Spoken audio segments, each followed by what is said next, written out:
Senator Cortez-Masto. Senator Rounds of South Dakota is recognized. Thank you, Mr. Chairman.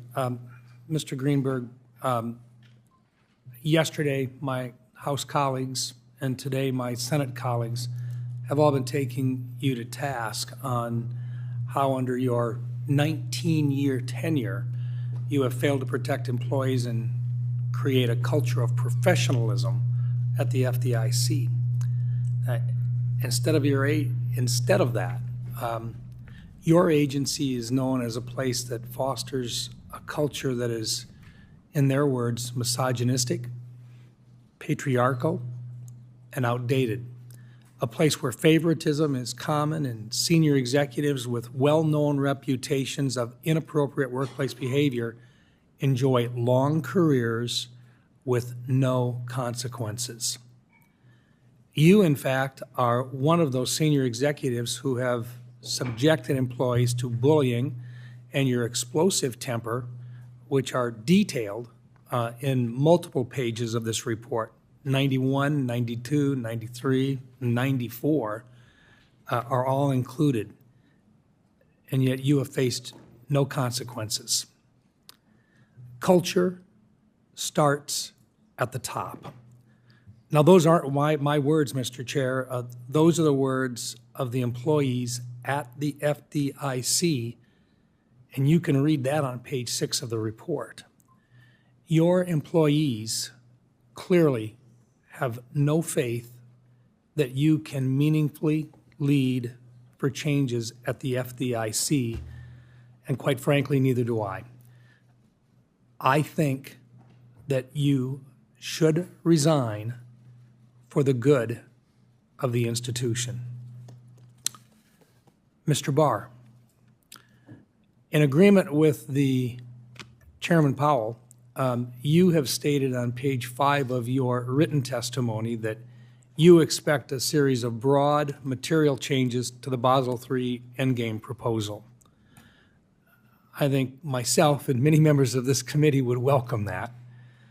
Do you agree that each section of the proposal, covering all 3 risk stripes, the market risk, operational risk, credit risk, that they need broad and material revisions based on the comments that you have received? Yes, I think if you look across all 3 areas, I do expect some significant changes in the proposal. And by definition, the material in this particular case does mean significant change. Would you say the commenters that have made, and there's been a lot of comments made, do you think they'd be able to anticipate all of the potential changes that you're considering? We're going through the substantive work now. If we find an area where the Administrative Procedures Act would suggest that we haven't met that standard, that would be one of the factors we'd think about process going forward. But right now, we really are just focused on the substance, making sure we get the substance right, and then we'll turn to the question of what's the right next step in the process. But fair to say, and I believe probably 97% of all of the comments that you received were not favorable to the proposal that you were making. And the vast majority of them wanted you to simply eliminate it, or they wanted substantive, significant changes within those proposed regulations. Would that be fair to say? I haven't done that calculation. I've heard that number reported before, but I haven't myself looked at that. Naturally, the reason why I'm asking the question, and I think you're on it, is that you may very well have to withdraw and repropose that proposed regulation if these are significant changes, so that there could be other comments made in the future. Would you agree with that? As I said, we haven't reached the question yet of what the right process is. We're really focused on the substance. We're working our way through that.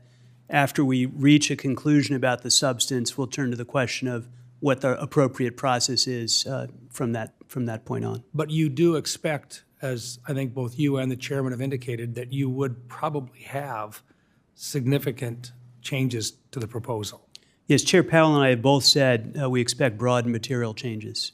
And I noticed that you indicated that that would trigger additional administrative or actions under administrative procedures at this time. What I said, Senator, is that we haven't made any decision about the process. We'll follow the Administrative Procedures Act. We'll take care of whatever the appropriate process is, but we haven't reached any judgment about the process at this time. Okay, and then I'm just curious. I think yesterday with the House Financial Services Committee, you indicated that policy changes to the proposal, just as you've indicated here today, that they haven't been finalized yet. But as you go through and you're trying to identify this, has there been a framework or a term sheet or some sort of a layout, laying out the differences or the contours to changes that other agencies that you're working with, that they've been able to see and to work over? We're working very closely. I'm working very closely with my sister agencies at the FDIC and OCC on a set of reforms to that proposal, and also in discussions with my board. If you do have that, would that be available to this committee for review as well? That's not a normal process that we would conduct. We go through the process among the agencies. We develop whatever substantive proposal we are, and then we put it out for the public to comment. And then, of course, we welcome, as we have in this instance, comments from senators and from members of the House.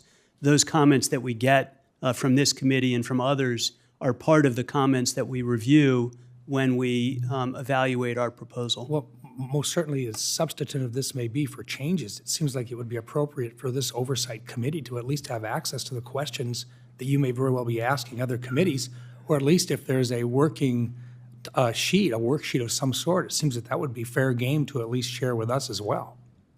Senator, as I said, the normal process here in administrative rulemaking is to conduct it the way we're conducting it, and I expect we are going to continue to conduct it according to the normal process. Thank you. Thank you, Thanks, Mr. Chairman. Senator.